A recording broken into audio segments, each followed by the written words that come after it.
I'm often asked why the Canadian system, which many Canadians say we have the best healthcare system in the world, why it is that other countries don't adopt the Canadian system.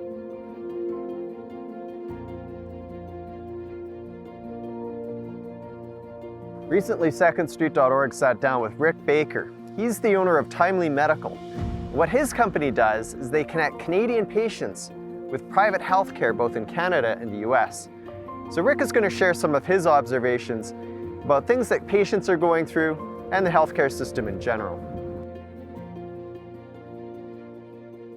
My name is Rick Baker. I founded Timely Medical Alternatives 15 years ago to help Canadians get access to top quality surgery delivered at deeply discounted prices.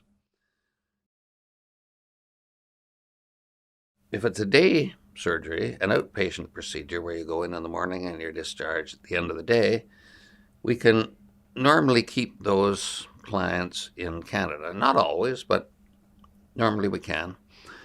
If it requires a hospital admission, we have no private hospitals in Canada. So we now send those clients to places in the US where we have negotiated very good pricing. A lot of Canadians think, if they live in Toronto, they think, well, I'll just go to Buffalo. It's the nearest city to Toronto.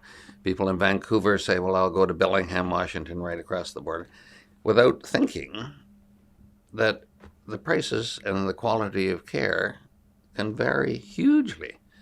They just automatically think that it's like a loaf of bread. It costs the same here as it costs the same there. We have patients for whom the $23,000, for an example, is not a big issue. We have patients of lower income who are maybe on a pension, many elderly people, who will scrape together the money or borrow it from family. But it's people of all income classifications. It's not just wealthy people.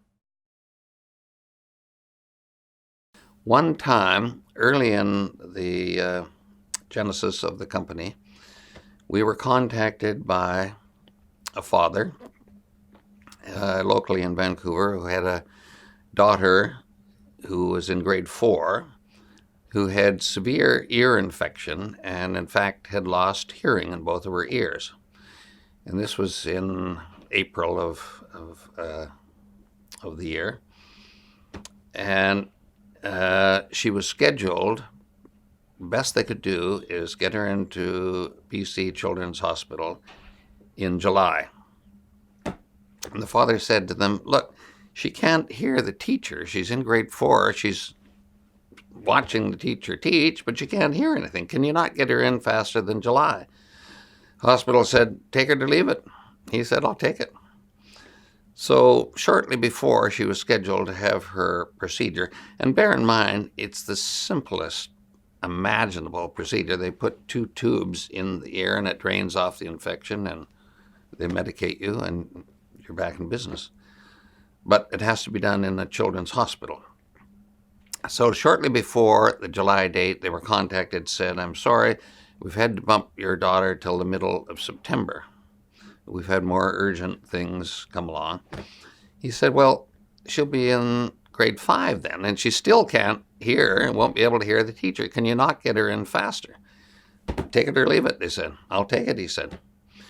Shortly before she was scheduled in September, they got a call saying, we've had to bump your daughter till next Easter.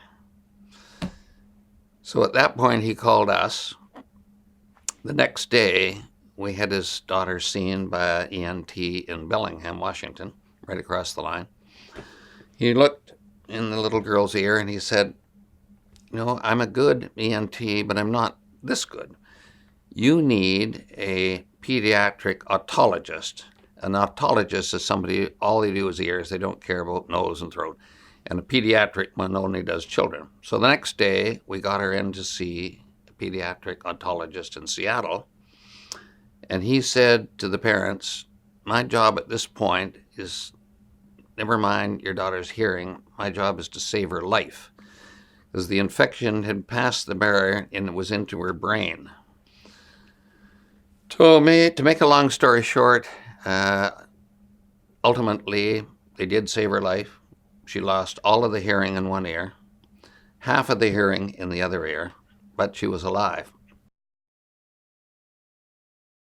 We have saved, I can document 6 people's lives who are alive today because of our intervention. Let's imagine that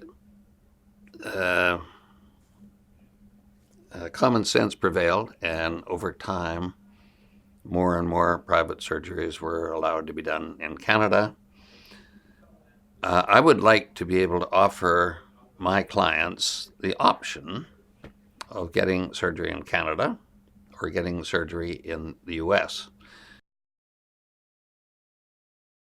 Although healthcare is free, I'm often reminded of in Soviet Russia, bread was free. So in Russia, you would get in line in the morning for a loaf of bread.